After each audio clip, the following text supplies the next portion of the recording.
Hi everybody, it's Honest John again.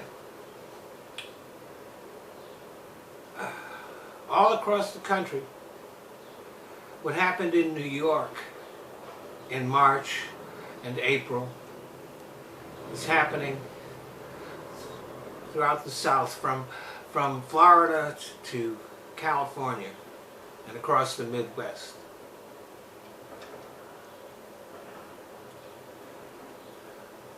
The state of New York, at least for now, has the virus under control. But it got really bad at first. But thanks to the people of the state, and also the nearby states, they got the virus under control because the people stayed home, wore masks, and practiced social distancing.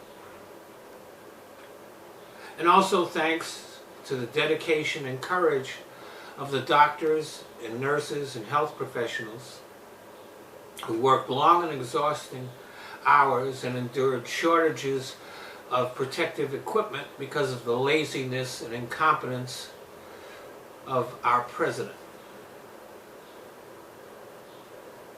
But they not only had courage and dedication, they had hope. They could see that the governors were doing everything they could to control the virus, and that the people were doing the things necessary. That the people had their back. They weren't just cheering from the windows at 7 o'clock, although that was a marvelous sign of support. But they supported them with their behavior. They did the hard things necessary, and gradually the numbers went down. And they were successful.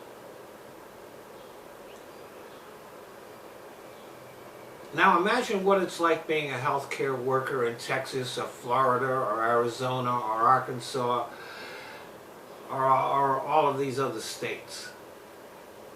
Now their hospitals are being overwhelmed. They are working the same long and exhausting shifts that the healthcare workers did in the East. And they don't have the protective equipment they need because Trump has not gotten any smarter or less lazy. So they deal with death every day. And they're just as brave and dedicated as those doctors in the East and the Northeast.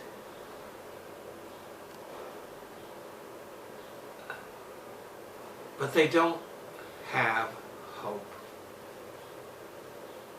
They know that things aren't going to get any better.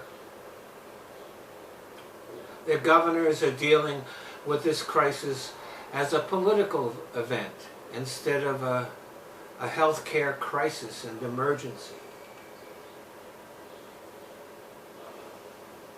And too many of the people in those states think that wearing a mask is an infringement on their constitutional rights.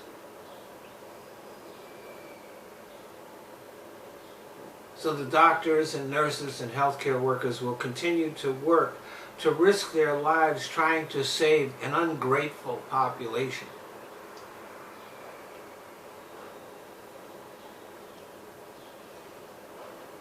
But they eventually will come to the point where they just can't go on anymore. Many of them will get sick, some of them will die. In a couple of counties, the hospitals are so overwhelmed that they can't take new patients. They are sending people home to either get better or die on their own. Still, the doctors and nurses and healthcare workers will come into work every day until they can't anymore. And what happens after that, we can't even imagine. Thanks for listening.